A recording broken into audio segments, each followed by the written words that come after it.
The Monmouth University men's soccer team is now 4-1 after a convincing 3-0 win on the road at Rutgers this past Tuesday. We're able to grab a few minutes of head coach Robert McCourt's preparation time as he gets ready for the final two non-conference games. And coach, before we take a look ahead at both Villanova and Seton Hall, let's look back to that big in-state win against Rutgers, getting the win over the Big Ten team, a convincing 3-0 result. Talk about what you saw from your team that night in Piscataway.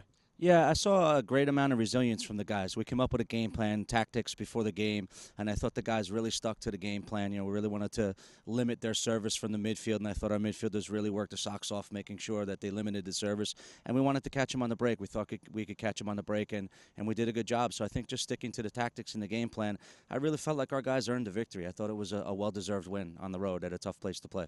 Coach, talk about first your back line and your goal play from Eric Klinowski and crew, Matt Jeffrey along that back line, those veterans that kept a clean sheet against Rutgers. They look to be now coming into their own 5 matches into the season after working some lineups and some guys getting healthy finally. Yeah, we've moved some guys around. Eric was injured for a little while there, and Eric's really kind of finally starting to get his confidence about him and his legs, and he's really good with his vocal leadership and giving a lot of instruction from the back. And we moved David Camacho to right back, and we moved Keegan Ellison. And Keegan and David's move have been paid big dividends for us. Matt Jeffrey, Derek Luke, solid as a rock all the time. You know what you're going to get out of those guys all the time, but Keegan brings a different element of athleticism, and he's also a vocal leader in the back. And David, we've pushed him from central midfield out wide. He's been dealing with some injuries and stuff, and he's really responded to it. His range of passing is fantastic, and he's really difficult to beat. And then we put Yaya as a holding central midfielder, so we kind of count him as a defender as well. And he's really comfortable on the ball and really good at distributing the ball. So we've had to make a few changes in the last 2 or 3 games, and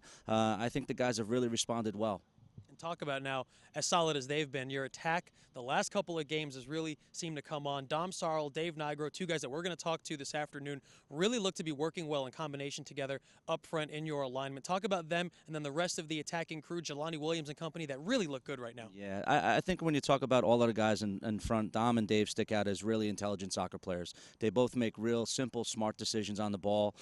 Great combination for Dom's first goal with a great pass from Dave, and then a great finish from Dave on the second goal. And I think they're just real intelligent players, and the intelligent guys usually seem to get a chemistry going together, and they link up pretty well. So I thought that, in particular in the Rutgers game, there were some really good combinations on the break, and we certainly caught them a little bit off balance in the back, and those 2 guys really just kind of a good chemistry. Dom is just fantastic, just playing in between the lines. He's a guy that kind of unsettles defenders and finds the gaps on the field that are difficult for defenders to get to. And then Dave is just an intelligent soccer player. We played him up front, we played him in the midfield, we played him outside midfield, and he's just a good player. So. Coach, you always seem to have a very difficult non-conference schedule. This 3-game stretch is very difficult. You get the 3-0 win against Rutgers. Now you go in to a couple of matches with Big East opponents in Villanova and Seton Hall before you get into MAC play. Just talk about what fans can expect with these next 2 matchups against 2 really, really good college soccer programs. Yeah, the Villanova game is first, and that's our focus first and foremost. And, a real experienced team. They have a lot of upperclassmen and some pretty talented guys, but they're also a big physical, athletic team. So it brings a different challenge for us, so we have to be ready for that. And then Seton Hall after that is a little bit more of a technical team.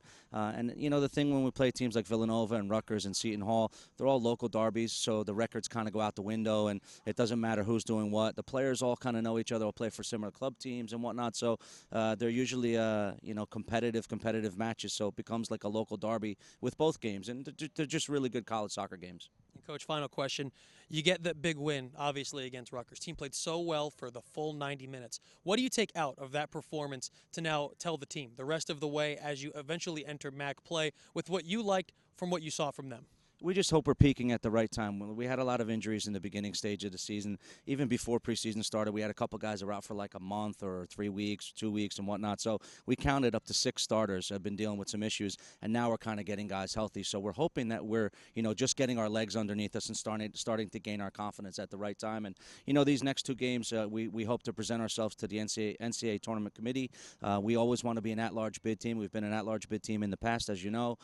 So that's our goal. So we want to make a good showing for ourselves in these last 2 non-conference games. And then when you play a Rutgers, a Villanova, and a Seton Hall on the road, you hope it really prepares you for the difficult conference slate coming up.